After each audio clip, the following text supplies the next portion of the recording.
ग्वालियर के भंवरपुरा थाना क्षेत्र इलाके में कट्टे की नोक पर नाबालिग आदिवासी लड़की के साथ गैंगरेप के मामले में पुलिस को शुक्रवार को एक और कामयाबी हाथ लगी है। पुलिस ने इस मामले में तीसरे आरोपी को मुरैना से गिरफ्तार किया है। पता चला है कि इस आरोपी ने रेप की वारदात को अंजाम दिया था।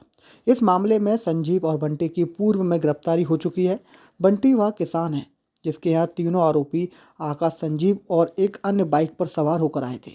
बाद में इन तीनों ने आदिवासी की झोपड़ी में जाकर लड़की के माता पिता को बंधक बनाकर कट्टे की नोक पर पीड़िता से गैंग रेप की वारदात को अंजाम दिया था।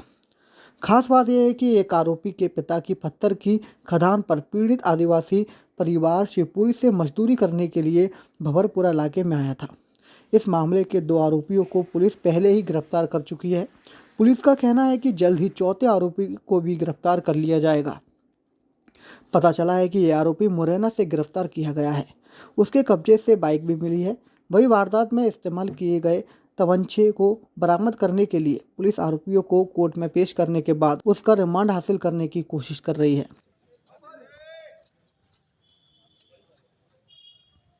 में बड़ा सनसनीखेज मामला था। तत्काल पुलिस उसमें एक्शन में आई और अनआइडेंटिफाइड लोग थे। बहुत बड़ी चुनौती ग्वालियर पुलिस के सामने थी, लेकिन जिस हिसाब से टीम वर्क से हमने काम किया, विदिन 24 आवर्स उनको आइडेंटिफाई करना और 2 लोगों को हमने उसमें गिरफ्तार कर लिया है और उनको माननीय न्यायालय के सामने पेश कर रहे हैं।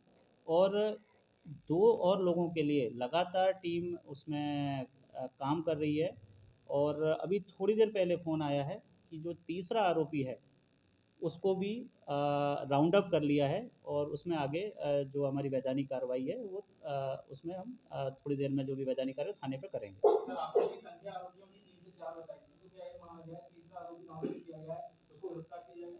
हाँ बिल्कुल, क्योंकि उसमें कोई शक शंका गुंजाइश कहीं भी नहीं रही है। पूरा केस हमने इन्वेस्टिगेट कर लिया। सब जो आरोपी हैं उन्होंने भी कन्फेस किया है और जो वहाँ स्वतंत्र साक्षी है उन्होंने भी उन लोगों के नाम बताए हैं।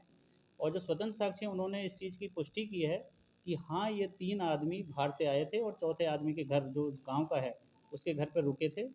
और पूरा घटनाक्रम उसमें मालूम चल गया है। तो जो अभी तीसरा आरोपी आया है वो उसमें एक्टिव इन्वॉल्वमेंट उसका था। तो अभी राउंड अप करने के बाद में उसकी जो वैधानिक कार्रवाई, जब उसका गिरफ्तारी पत्रक बन जाएगा तो डेफिनेटली उसको हम गिरफ्तार करने जा रहे हैं। सर, वो जो आरोपी है, जो किसान को आपने आरोपी बनाया था, क्या उसकी भी गिरफ्तारी? इसमें देखिए, जैसा मैंने बताया कि टोटल 4 आरोपी हैं।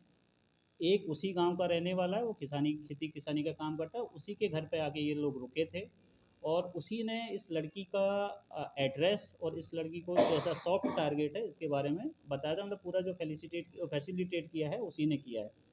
दूसरा जो इसमें अभी आरोपी पकड़ा गया, उसने लड़की के साथ रेप किया था। उसी के जो जिस जगह घटना स्थल है उसके पास के ही गांव का वो रहने वाला है। और अभी जिसको हमने राउंड अप किया है, ये वो लड़का है जिसके पिताजी के माइंस में जो फरियादिया है, जो विक्टिम है, उसके पिताजी दिहाड़ी का काम करते हैं।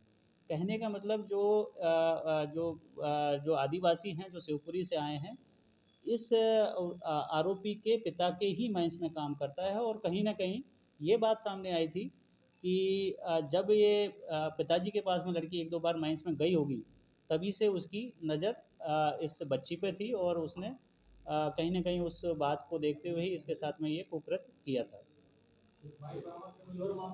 हाँ, बाइक बरामद हो गई है। जो घटना स्थल जिससे वो गांव में गए थे, वो बाइक भी हमने कल जहाँ ये लोग एब्सकॉन्ड हुए थे, जहाँ छुपे हुए थे, वहाँ से बाइक भी हमने बरामद कर ली है। और इसमें जो वेपन की बात आ रही है, तो उसको वेपन की रिकवरी के लिए अभी माननीय न्यायालय से हम पीआर की डिमांड करेंगे और जो वेपन है उसको भी रिकवर करने की कोशिश करेंगे।